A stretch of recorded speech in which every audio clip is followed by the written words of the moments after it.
welcome to Board Game Homies, where a group of friends play, review, and share about all things board games.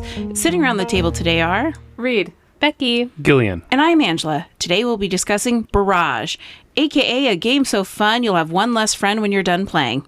But first, what games are bringing you joy? first. Damn.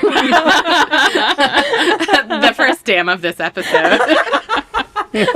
Oh no. It begins already. Man, I wish I said it like that. I thought you were. No, that was just a brutal AKA. The game is brutal, Becky.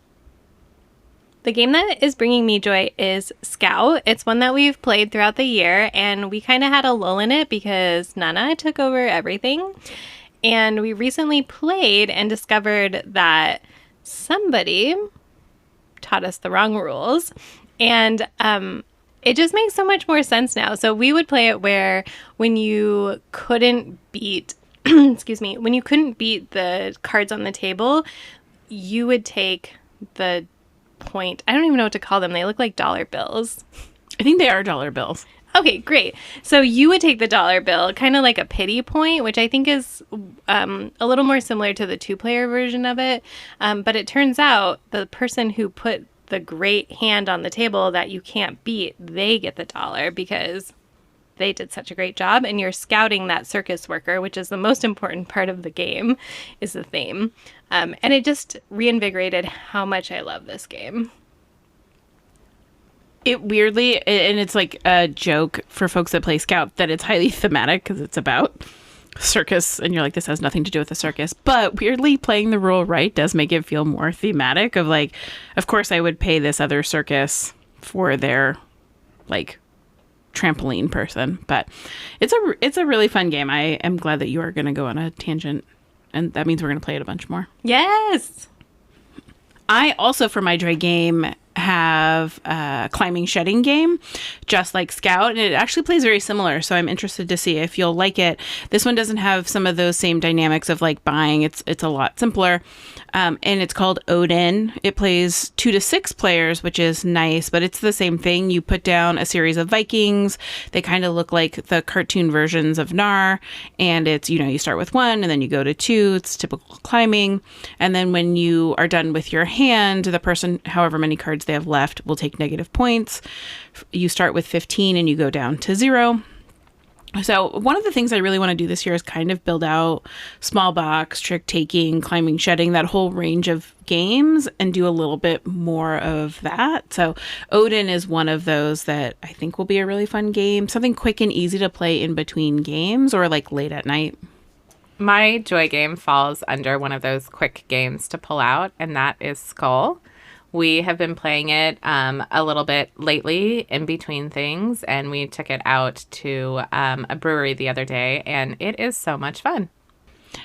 Yeah, I think the Skull can be a little complicated to teach, but it's such an easy game, and I think that's more just the guessing. So everybody gets a skull, everyone gets 4 circles. 3 of them are flowers, 1 of them is a skull, and it's kind of like a bluffing game. You put something down and goes around, nobody knows what it is, we all put something down, and then all of a sudden you've got to guess, and your goal is to guess X number of flowers before you find a skull. You don't want to get skulled, and that can be the tricky part, is that you might be trying to trick someone, so you start the round and you say 2, and the nice rules clarification that Becky gave us, which we maybe were playing wrong, is that you have to start with your own hand. So if you've put down 2 and it's not a flower, it's like a skull and a flower, you will skull yourself.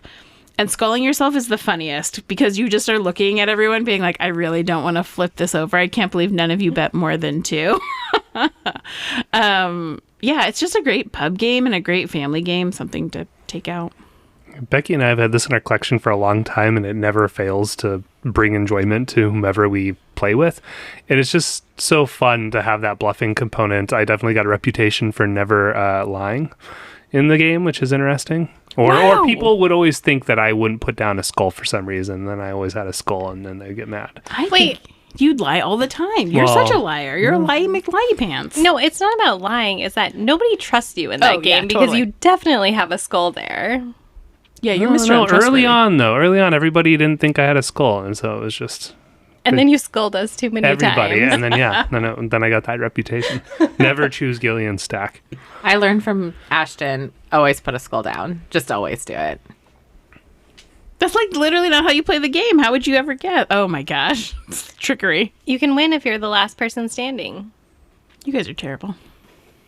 My joy game is one that we've owned for a little while now, and we finally got the table recently, and that's Windmill Valley by Board and Dice.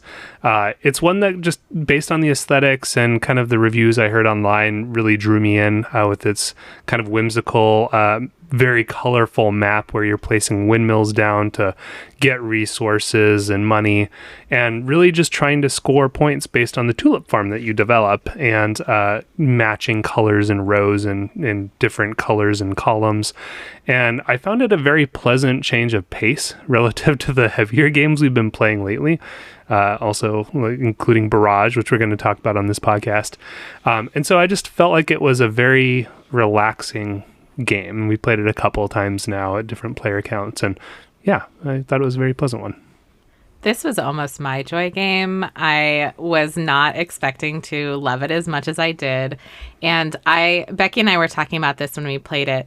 It has a lot of the elements of some of the heavier games that we play, but it's a more, I don't know if it's like whimsical or just a lighter version of some of those. It even looks like kind of a scaled down version, very bright colors from a Euro. And I just thought it was really fun. I almost chose it as my favorite mechanism when we did the last episode on what are some of the favorite mechanisms that have shown up. It has this really cool gear system where you turn two gears together, and where they land on the turny thing, Very efficient. whatever that is, you get to choose one of those actions and upgrade tiles there. And I did really enjoy that.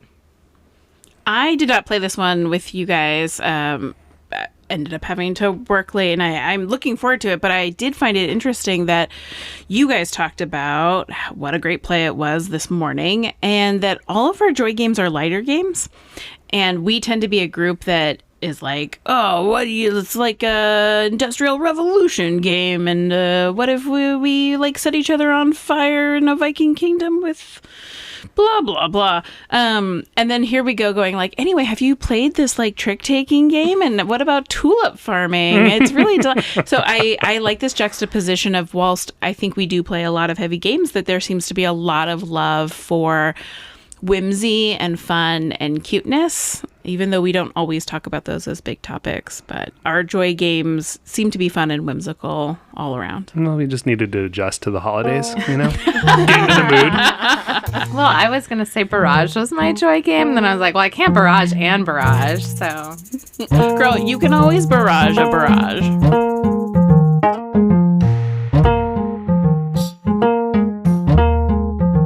Barrage, released in 2019, plays 1 to 4 players and is from Cranio Creations Publishing. It's designed by Tommaso Battisto, Simone Luciani, and the art is by Mario Alcui, Antonio De Luca, and Roman Kutsnav. It retails for $89.99 American dollars. Gillian, how do we play Barrage? Barrage is set in an alternate dystopian 1930s in which the world has consumed all fossil fuels, leaving hydroelectric power as the only viable power source to meet the world's demands. Each player takes on the role of an international company seeking to control power production in the Alps. Over 5 rounds, players will construct dams, conduits, and powerhouses in order to generate power and, hopefully, fulfill power requirements of common and personal contracts. The aim of Barrage is to be the most successful industrialist, measured by victory points scored during play via contracts or the common goals at the end of each round. Each player has 2 unique abilities to help them along the way, one inherent to the company and the other determined by an executive officer that's randomly assigned during setup. At its heart, Barrage is a worker placement game. You'll place the required number of workers on an action space, pay any additional resources, and perform the action. Some actions involve the construction wheel, which allows you to build infrastructure provided you have the corresponding tile and needed resources for the infrastructure in question. For instance, if I want to construct the base of a dam, I must have the base tile available as well as the necessary excavators, which are machinery resources. Once selected, the tile and machinery resources spent will be placed on the active space of the construction wheel, where they will remain until you manage to turn the wheel one full rotation. Infrastructures will allow players to harness power, but they must meet specific requirements. You either need to own a dam or link to a neutral dam in order to use water droplets that are present. And you have to have a powerhouse connected to a dam or a neutral dam that you own. That needs to be connected through an existing conduit. The conduit itself can be owned by any player. If it's not yours and you siphon water through it, the other player who owns it will receive coins and victory points equal to the number of water droplets pushed through that conduit. When you harness power via the water droplets and powerhouses, you'll move up the energy track, which will get you closer to the end of round goals. This will allow you to complete personal contracts you've collected over the course of the game through a separate action space, provided you meet the power requirements. Play will continue over the course of 5 rounds, where you're going to be adding water droplets in between rounds to certain channels or streams on the game board, moving those water droplets at the end of the action phase, and then trying to harness those in future rounds to generate power. At the end of the game, whoever has the most victory points is the most successful industrialist and is the winner. I gotta say, when you put this game on the table, it has a really big presence. There is something really unique about the turning mechanism that your resources will go on. And we touched on this a little in our last episode, but really diving into that wheel of like locking up resources is cool, but just the fact that you're like, or maybe it's just me, I was just pushing it around in a circle being like, wee, this is fun. I know that there are other games that have a similar wheel or turning mechanism. I just haven't played one yet. So when that came on the table, I was like, ooh, this is really pretty. And I liked, because I like that kind of post-industrial dystopian kind of look, alternate history. I think the look and the colors just of the board as it got onto the table were really nice. Yeah, I'd say the Art Deco art that's all over the game is very appealing to me. You look at the box in particular, it has the big print Barrage in the Art Deco style, and I think that aesthetic does it well. Like, it does it justice in terms of what it's trying to accomplish. Would you consider this game steampunky? Or no? I don't know if I would. I don't know if it's quite, I wouldn't say it labeled as only steampunk, but I definitely think some of the characters have that kind of vibe. Like anytime you got a guy in a top hat, Right. I'm kind of like, ooh, is it steampunky? But I don't think there is as many, like, I just talked about a giant gear wheel, but I don't think there's as many gears as I think in steampunk. Okay, thank you. I really like the attention to detail as well. Like, the wooden pieces are so intricate for both the excavators and the concrete mixers. And I do like that they have different sizes of them, although we did run out of one of them at one point. So I wish the base game came with more of them. Yeah, that's a piece that I like the look of the pieces. I actually don't like that they give you 3 sizes. And so the tiny one that represents 1 excavator and the medium one that represents 3. I'm kind of always digging around in the bowl for them. I think there is something they could have done, though I don't know what, to make that a little bit different. I can't see what's in the bowl, so I'm always picking them out, being like, who has change for an excavator, which feels weird. Yeah, whoever gets 5 excavators to the point where you're going to swap 5 in ones for one big 5, that's something that I haven't seen achieved yet. Some of us need change. That's true, but you could just get away with not having to do change and just remove the big ones and have them add more small It's ones. too much constant work. I mean, that's what I mean about it, right? Like, I don't want to do a lot of piece maintenance for something. I wish there were enough in the game, and I wish it was easier to tell. But I do like the shape of them. I do like that they're in 2 different colors and that they look different. So if you can't see the colors with clarity, it's fairly easy. Art Deco is not my favorite look on a game, but I love how thematic it is. And I think for the most part, it works in this game. I still think the game looks beautiful and is great. I just don't love all the typography in it. I will say, yeah, looking at the action board, the titles for the different sections are kind of hard to read if you're sitting across from the table. Yeah, and for the table presence, again, I do like it overall. I do think I'm just splitting some hairs here. There are 3 different areas that you can build in, which is kind of, I'm not going to say them right, but there's kind of the lowlands, the midlands, and the highlands. The green, yellow, and white, where you're building in the mountains or you're building down at like the base is kind of the idea thematically. I do think it can be hard to tell based on the board and like where you're building. That can get a little confusing. I wish there was a little more clarity on those 3 sections being really distinct. And it's kind of more of like a color gradation. And I think if you play it enough, you'll kind of just see the board is in 3 big sections, but that's not my favorite per se. So the different regions, like the top, middle, and bottom, all have a different cost to it, which when you're playing it, that's what you're more aware of, but you don't necessarily see the differentiation in the gameplay. There's also something that's each basin is distinct, where each pool of water is distinct, and those really only come up at the end of the game. So by the time that you hit the end of game goal, then you might be thinking, oh, I wish I had done this differently. I wish that those areas were incorporated somehow more into the play. Yeah, and even the contracts that touch on that is like, you might have a contract that, which is really super powerful, allows you to build a free dam, but only in the yellow or green area. And so that's where you're also like, oh, okay, if I get this contract, then it means I can only build from here down. So it's fine. I just wish it was a little more distinct. For the price of the game and how beefy it is, I was kind of surprised by the rondel that everyone has. It seems like it would be a little bit higher quality, and there are times where some of us struggle to turn it, either because a resource is getting caught or you're just like, you don't have your fingers in the right spot and it just doesn't quite work. And even the box itself, like, it's a pretty thin cardboard overall. Yeah, that's my biggest complaint is for the price point. All the cardboard components of the game are pretty flimsy overall.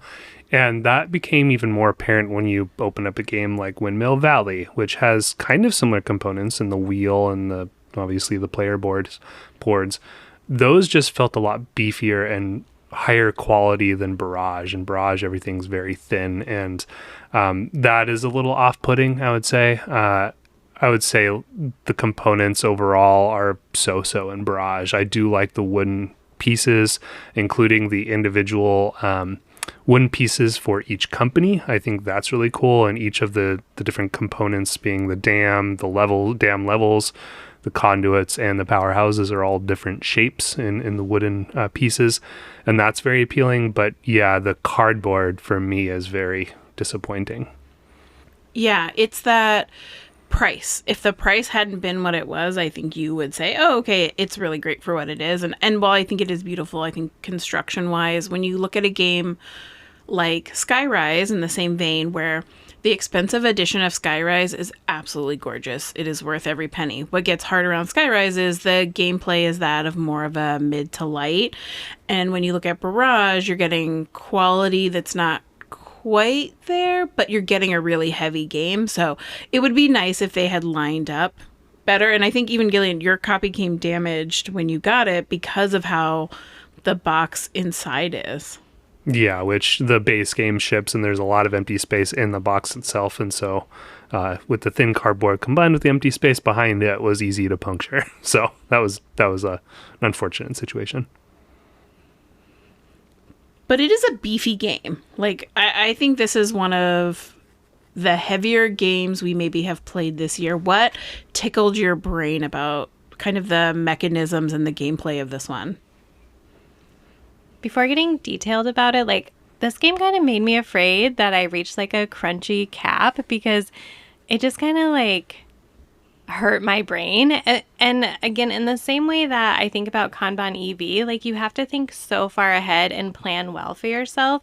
And I definitely benefit from making quick decisions, and then mostly I do well going with the flow rather than building myself a solid foundation. I think I just need to play this game a few more times and also get out of my head a little bit. And same with Kanban EV, because there's just, you don't have to do everything in the same order every time, but there definitely is like you need to do things in a certain order to set yourself up to do whatever you want to do. And I hurt myself, and it takes me too long to do the things that need to happen. The worker spaces that are in the main board are also fun to work around in a painful way. In that the left-hand side represents ones that often require fewer workers, but they're free generally, or they have a cheap base cost, like 2 coins, two credits. However, if somebody occupies the leftmost spaces, there is an option on the right-hand side that often comes at a much greater expense, including like 3 workers plus 3 additional credits on top of whatever the base credits are. And so there are often spaces where you can go to get things done that you need to get done, but it usually costs more. But then there are instances where everybody beats you to both spaces, and then you have that option available to you. So this game, I think more than any other worker placement game, was difficult to figure out what worker spots I needed to prioritize so that I avoided getting blocked out. Yeah, I think that's where some of the crunchier aspects come from this game that I really like, because of the fact that if you go fourth in this game, that thing that Becky talked about where you want to do certain actions, you may be cost prohibitive from doing it. Like, you only start with $5. So if you at some point want to turn the wheel 3 times, which is your most, it's going to cost you 8 coins, not 5. And nobody really has $8 at the beginning of the game. So you get really locked into, wow, I can't take a contract. I can't move the wheel. I can build, but somebody took the spot I wanted to build in. And I like that initial, like, turn 1. If you're the 4th player, you're at kind of a disadvantage. And you have to think around that. And that's where that space comes from of, okay, I can't do this turn 1. I just can't. So how can I do it in turn 2 and make up for that fact? Because now I'll get one other action that doesn't involve taking a contract. That's where I feel like the game shines a little for me, is in that really tight worker placement spots. When you do have to plan out your turn so many times, whatever you wanted to do isn't going to happen, because if you have to plan out, oh, I need to release these building components, and then I need to do that twice in order to build this dam in this spot to get this water, it's not going to happen. Somebody else is going to take that. And I like the uber competitive nature. So one of the things that I started doing is just taking spots, even if I don't benefit that much, so that somebody else can't. Scandalous! You block people early? It's mainly you in a 2-player game, but yes, I try to. I'm like, oh, I could build all of this to get access to this neutral dam and get way more money, or I could just take this and get a mediocre score so that somebody else can't do better with 3 water drops than my 1. I do really enjoy having to think through, are the actions on my board, which are to build things, like, can I wait to do that so I can use those better spaces on the shared board before somebody else gets to them? And I think that's something that is also going to grow in the way that I play it, in terms of how do I use the shared actions more thoughtfully and, like, benefit myself and screw over all of you guys. Mm-hmm. But contrasting that is the fight that happens on the main board in terms of using the actions on your individual board to put out dams and conduits and powerhouses on the main board, because it's a fight for those spaces as well as the worker placement spots on the kind of main board.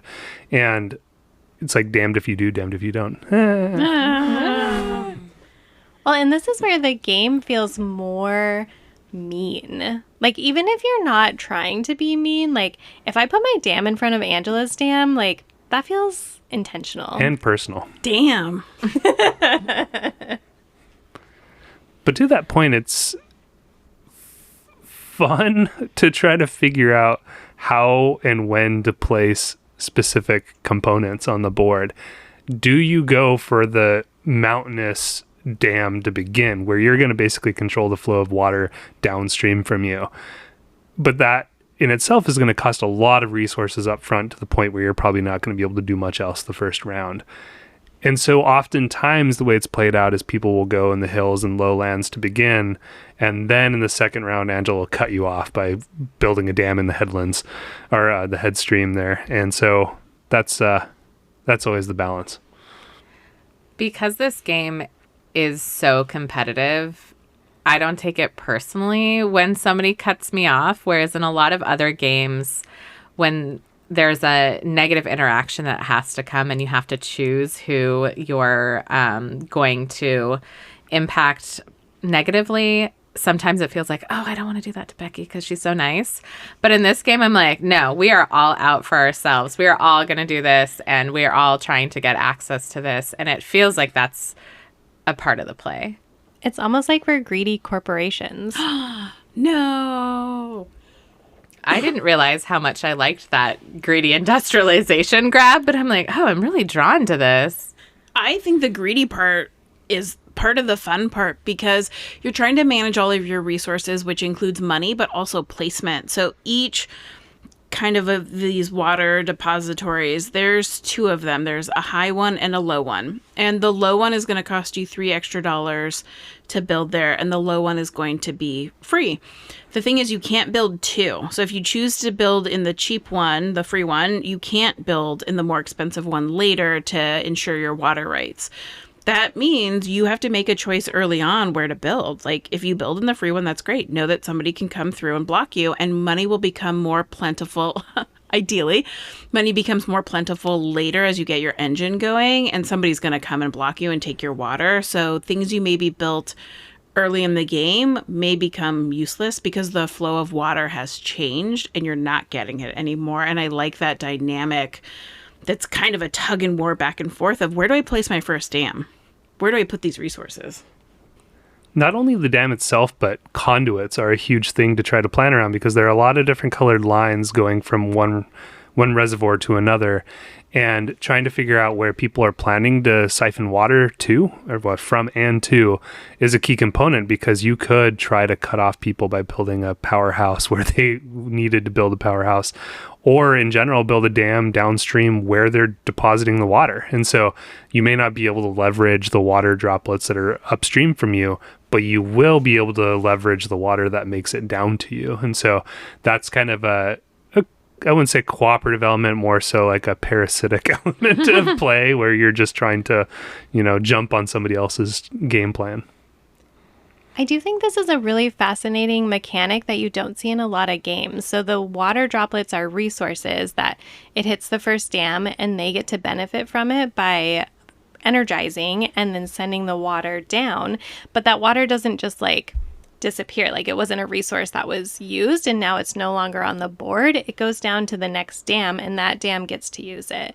And so what I feel like in the second game we played, we started to pay more attention to those lines because you can set it up where your first dam gets the water and then the conduit that you use moves it to a different basin where you have another dam set up. And so you just benefit yourself twice. And I think that's a really cool aspect of this game that I don't know if I've seen it in any other game. The more that we play, the more I'm aware of that and have realized that people are intentionally setting up below where other people are trying to release water, which is probably why Angela beat me in the last game by 100 points. So one of the things that I also think is really interesting is the use of neutral dams, because you can spend all your money to control water, but it's unlikely that you will be able at the top. And early on in the game, it's unlikely that you'll be able to build all of the things that you need in one round. And you don't necessarily need to build a dam to control the flow of water in order to power up water. You can use a neutral dam. And I think I tend to waste my time and money going for cutting people off at the top, whereas other people are continually powering up using the neutral dams at the bottom. Yeah, 10 out of 10 do I wait to see where your dam goes, and then I benefit because I watched Becky in our last physical play create her own self-fulfilling combo, which was she had a dam in the middle, water would come down, and then it would go down to her lower dam, and she was like, Heck yeah. And it was based off of somebody running water at the top. Now, the person at the top is going to get much bigger benefits because if they've gotten that going, the conduits up there maybe are for 5. So each water droplet gets you 5 energy. If you have 3 energy and a 5 conduit, that's 15 energy points, which is a lot. It'll definitely get you one of the bigger government contracts. But Becky had this really great system of constantly like having water and not having to work too hard for it that I have used to my immense pleasure in playing with Reed, because she works really hard to bring the water to me, which I benefit from multiple times. I was like, this is great. Thanks, Reed. I don't care that you're getting this water. One, because it's so expensive where you built, you can't build a higher dam. So you have to build up each level to keep getting water. So then I catch runoff. What I like about this, and you have to pay a lot of attention, is water flows naturally down a stream. But if you use it and harness it for energy, it's now shifted to a conduit line that drops it maybe into a different stream. So you may have to like shimmy over to that stream and start building a second piece. And I don't know, just that whole dynamic there's so much to explore here, and watching each other play has then, I think, to Reed's credit, as she's always saying, right, is I watch other people's strategies and then I try and think about those and if I'm going to use those or make them better, which then changes the play, which then means we're all learning and developing new strategies for how to beat each other. Yeah, and there was one play where Reed ended up building a conduit right where I was using the neutral dam and I had a powerhouse below. Then Reed put a conduit right where I was going to, just so she could get advantage by having me give her coins every time I used it. And so that was a good move that gave her a lot of resources over the course of the game. When you're trying to decide where you're building, you also have to be thinking about what you're building and how many times you're going to build that thing, because on your player board where you're taking off the pieces of the dam and the conduit and the powerhouses, once you've built, I think it's 3, you get a benefit. It happens immediately usually, and then it also is an income. And the boards are different for each person, but that's something that I've really struggled with, because I'm trying to do a little bit of everything so I have everything I need on the board, but then I'm not building multiples of one thing, which is giving me an ongoing resource and income. And so I definitely need to get better at that, but it is so hard making those decisions and which way are you going to go. I think in our games that we've played at the actual table, Gillian's maybe the only one who's made it to the end. Is that right? Yeah, I think so. No, Reed did, I I think. think Reed did for something. It got 7 victory points every time. But yeah, I agree. I want to do all the things and I want to be a completionist and take all the things off my board. And I don't know that that's ever possible. I think utilizing contracts more that allow you to free build, which frees up resources, which makes literally just going to get a contract highly competitive. And you can only have 3 contracts at a time. So it's kind of wasteful to just get one. But sometimes one is all you can afford because everyone has stuck it to you. And you would say that like the contract space on the board shouldn't be the most competitive, but it turns these little benign areas into a highly contested fight. Before you even put a dam on the board, you're trying to shank each other and get to places first. And I enjoy that. It's kind of like a really intense worker placement for really random things across the whole board. Yeah, the contracts in particular can really enhance your capability to get your engine going.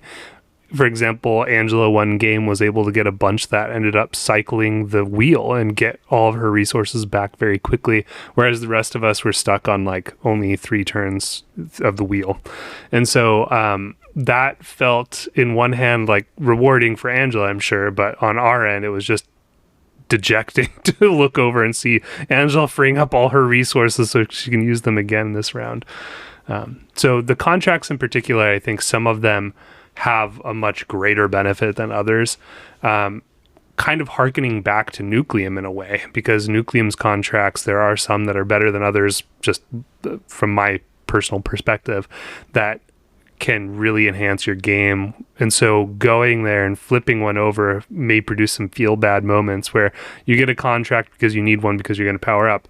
And then you flip over one that's like, oh, they get a free dam base. And so somebody benefits from you going there first. And so there's that aspect as well.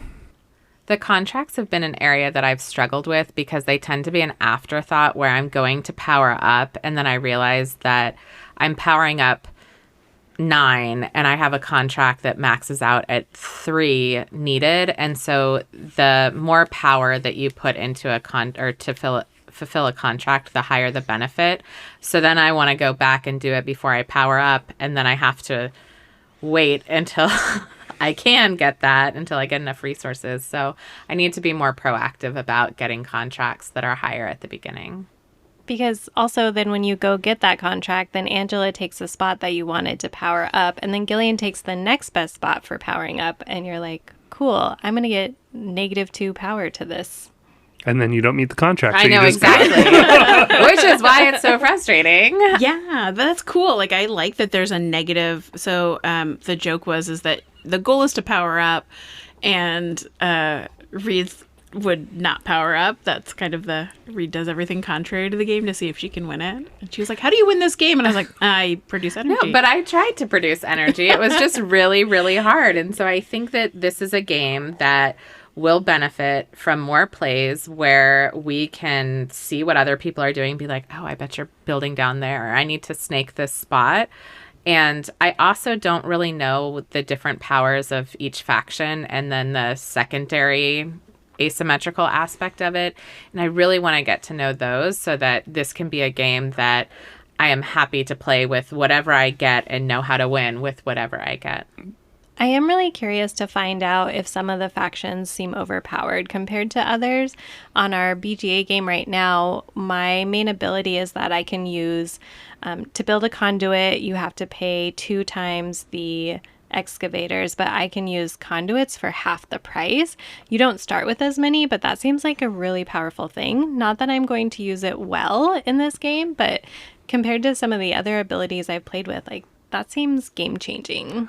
I would say the few that we've seen are pretty powerful on their own right. And so what Becky's talking about right now are the executive officers, which aren't the factions themselves or the companies themselves, but rather a secondary board of the executive officers that there's a big stack of them, and they're kind of little expansions so you can get to add more of them. And so there's a big stack where you draw them randomly and assign them to each company board at the beginning of the game. And yeah, certainly there are some that seem really powerful. The other that I'd say is powerful where it costs you 3 excavators to build a dam anywhere. So that includes in the mountains, which normally costs 5 or 6. I don't remember which. And so that in its own right makes going up high on the board much easier. I would agree to some extent, but I also think that part of the fun of this game is learning how to use your asymmetric abilities and unlocks to its most beneficial. So I think there was a game I played with Reed where there is, it's actually, I think the starting power is anytime you create energy, no matter what the power conduit says, you're going to get 4 energy. And you're like, cool. Well, it was actually way more beneficial for me to take water droplets one at a time than it was for me to take the whole host. So if I took all 3 of the water droplets, I might get 6 points. If I took just 1 water droplet, I might get 5. So it made sense for me to constantly be going and building lower and doing 1 drop at a time. And I think each of those kind of has something where if you can unlock the best way to play it, then it'll be just as powerful as something else. But some of them are just, the strategy screams out sooner than something else. Like, you can build high for cheap, right? You're like, okay, cool, I'm going to build high. I like all of those. And I think one of the things we had missed, which we caught up in BGA, is if you go first, you get to choose last. Kind of like Clans of Caledonia, where if you're picking something and you're going to go first, well, that's great, but you get to choose the faction last. So there's a little bit of that give and take, because going first can be a really powerful move in this game. But I agree. I think they can be overpowered. I love that challenge of trying to figure out how can I be smarter with what I have. Yeah, agreed. I will say in the 4-player game we played, I had that ability and I was using it like that too. Where you're just using the single droplet to power, get 4. Yeah, and then the rest of the table knows that that's your strategy of 3 water droplets. I'm going to try and energize sooner to block you from being able to so freely. It's going to cost you more people and more money to energize because I know you need to do it more than I do. But I think that's the give and take of this game. One thing that I still haven't quite figured out in the game is how to really leverage your company's special ability, because it takes some work to unlock. Every company has a unique power, but I guess before I get into that, every company has a unique board in its own right. So as you construct infrastructure, if you build 2 or 4 of them, you're going to unlock an ongoing special ability that's going to bring income to you during each round. And so those bonuses or income are different amongst the different companies. So I might have coins on the second spot of my conduits, whereas Becky might just have victory points, or might be able to get a machinery resource as income. And so that component's really nice in that regard. But what I really struggle with leveraging are the special abilities that each company has, and those are only unlocked when you build your 3rd powerhouse. And then your company's ability is unlocked. I don't think I've really done that very frequently. I think I've only done that once in the 3 or 4 games we've played. It's hard. Yeah, especially you don't unlock it till late game.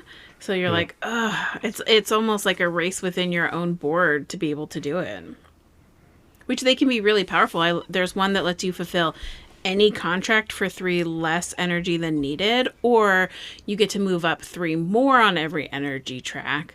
But it's hard because then you have to almost tailor your game to unlock it, but then you might not do it till late game. So is it worth it to do all of that?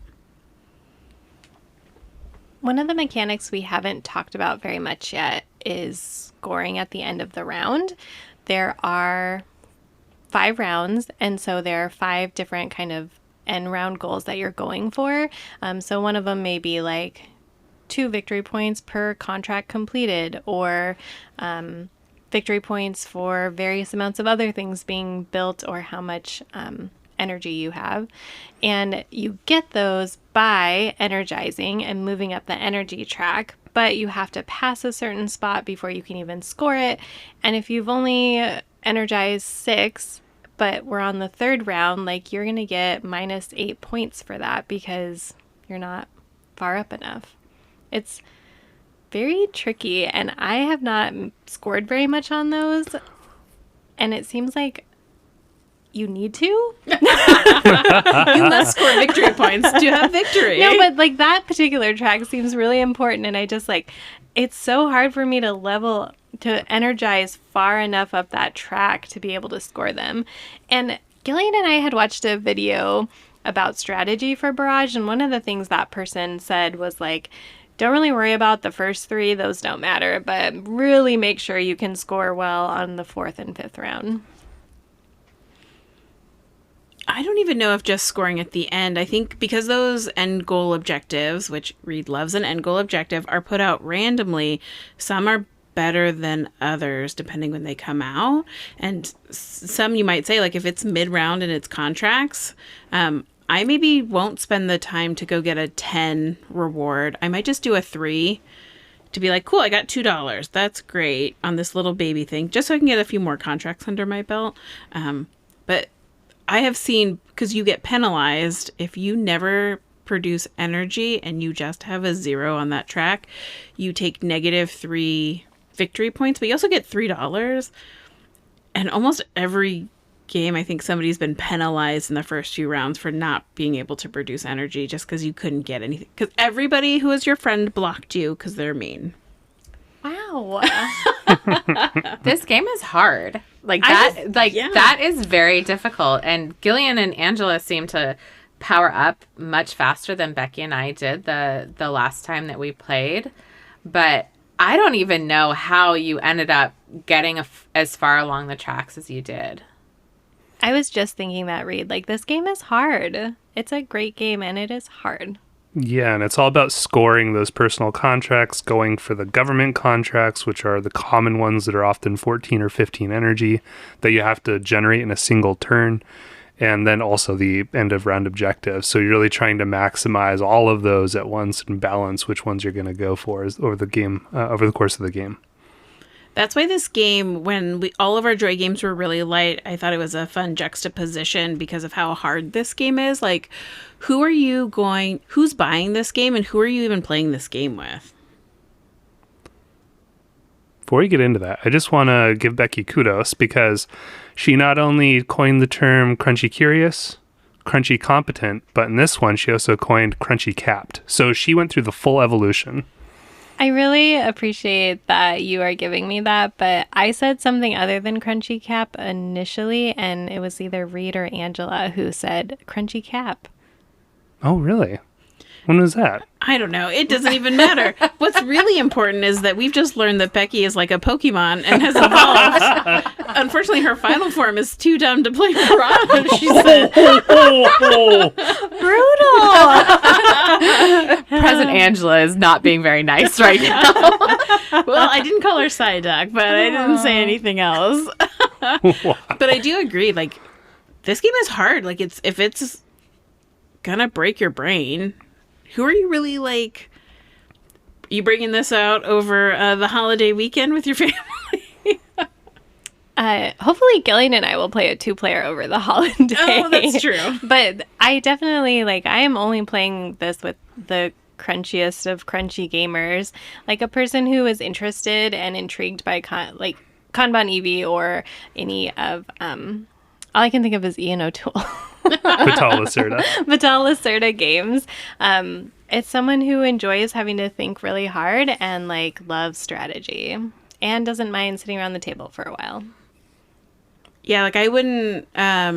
Reed brought out the White Castle at the local board game convention that we had. I wouldn't bring Barrage out and say, ooh, does anyone want to learn Barrage and play it? Because I think people would get really frustrated at its level.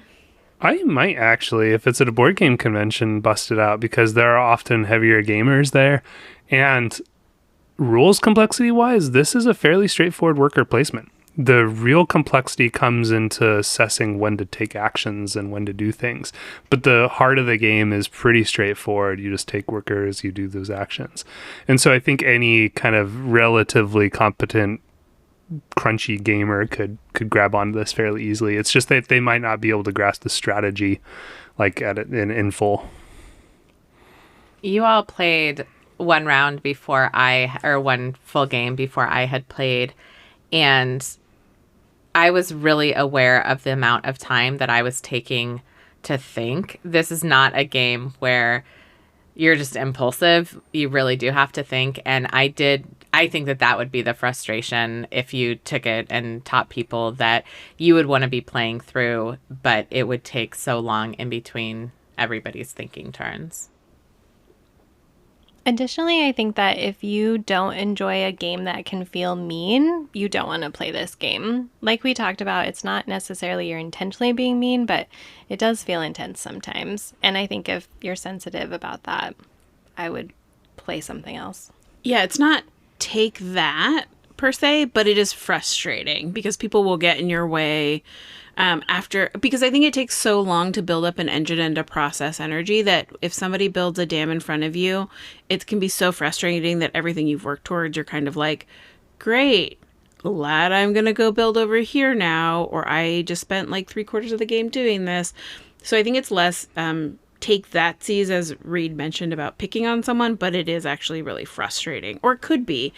It causes you to change your game plan and your strategy midway through. Most importantly, how is this game like Brass, Birmingham, or Nucleum? How is it different? Did Nucleum and Brass have a baby and it is Barrage? Not at all. Is that the right version? No, I think it's Brass and Barrage.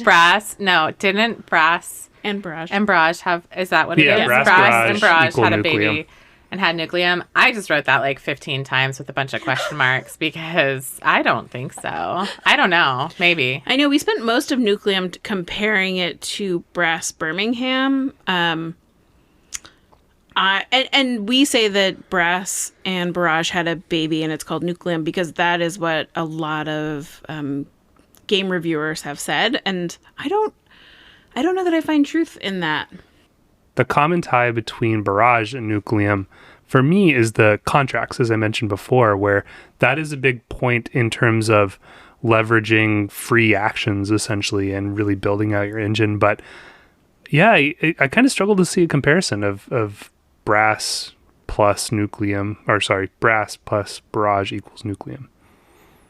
I definitely don't see much in common with Barrage and Brass, but like you were saying with Nucleum, with the contracts, there also are neutral buildings, and you are generating power. But I don't know how it's similar to Brass. I think that the power is what I see as being similar. You have to be connected to the, I don't even know. In Nucleum, it's the turbine things or the mines. And so I see that relating to energy as being the component. But I think that in this parental relationship or child relationship, the two parents have nothing in common, and then they come up with something that might have some elements of the two.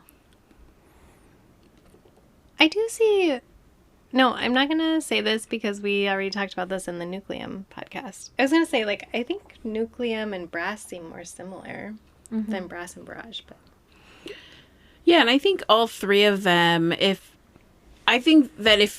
you are into one of them, you may be into the other ones. I think if you're really into one, you may find that they have nothing alike. Thematically, there are ties. Play-wise, I think there's a lot of different things like Nucleum's dual-use rail tiles and the resource wheel with Barrage feel very different than Brass's straightforward cards, rail placement. They're all good in their own different way. I think I do have more clear favorites. I think after playing Barrage, I don't know how much of a place Nucleum has. Within my favorite games, I think I would play Barrage and Brass over Nucleum, but I wouldn't turn down a play of Nucleum. They all tickle my brain, but in slightly different ways. If you're seeking a heavy worker placement game, Barrage is where it's at. The other two, Brass and Nucleum, aren't worker placement games. They're very much network building games where you're trying to establish a network on a map that'll allow you to gain access to different spaces to construct buildings. So I would say they're quite different than Barrage, but yeah, they all, I find I like all of them, honestly, for their own reasons. And as Angela says, I'm not sure if it's because it's Cult of the New to us, but I do like Barrage a lot. And I wonder if a lot of that ties to my love for worker placement games. And so I think that aspect might just boost it above the others in my likes, because I do love a good worker placement game. I have decided that I agree enough that Brass and Barrage had a baby and it's Nucleum. Well, yeah, that was a quick pivot. I know. Wow. No, I was just... The more I was thinking about it, I do see similarities between Barrage and Nucleum with generating power in the neutral buildings and the contract tiles, and Nucleum and Barrage. No, that's what I just said. Jesus Christ. And Nucleum and Brass also have a lot of similarities, like the buildings flip that give you benefits. You're building a network, you're transporting through the network, you score the network differently, but there are similarities in there. And Brass and Barrage are prettier, so the parents were beautiful, and Nucleum is kind of the ugly baby. Yeah, that was a really mean thing for me to say, but I did want to say Brass is beautiful and Barrage is very pretty too, and Nucleum just doesn't have the beauty of its parents. It's just in an awkward phase, Becky. Okay, and I say that, but Nucleum was in my top 9 of this year new games, so. It's funny that you say that though, because you look at Brass, you look at Barrage, the boards are fairly beige tonish, and then you look at Nucleum, it's just a huge splash of color around there to designate the different cities. And we're hideous. That's hideous. What's that? Too much color in my dystopian future? Gross. I mean, like the tiles, they do really cool things, and the action selection is super cool in Nucleum, but they're still like kind of chunky and not like, I mean, not there's nothing wrong with being chunky, but like they just aren't as. Don't make these faces around the table at me. I'm digging a hole. Becky hates awkward, chunky children. Oh no. Board games. Nucleum was definitely not in my top 9 favorite games. And I think that what I don't love about Nucleum is the board play. I like everything else about it. And I think that the board play is what is most reminiscent to Brass. I just think back to our play where all you did was collect tiles. That's all you did. Who needs to put down a rail? Not me. If we play a lot of games, my exploration of tile collecting will be beneficial at some point. So really what we've learned is that Reed loves a tile placement game. No, just tile collection. I didn't place them very well.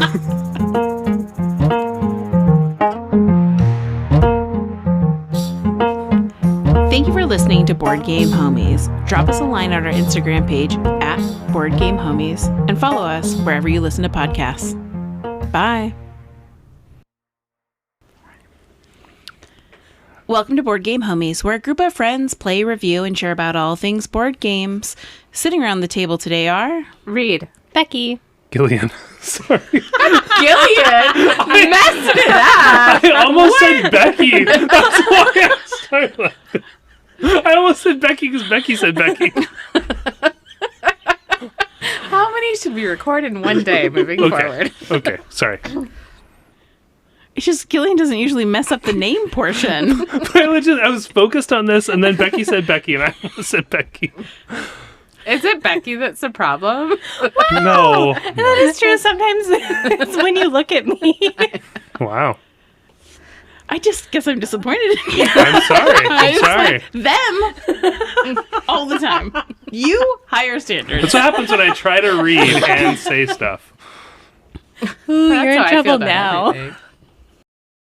All of these are just I had words. heard there was a new board or a new bookstore opening. Yeah. Yeah. It's called Daffodil. Oh. It's romantasy focused. But so romance and fantasy. Have you gone yet?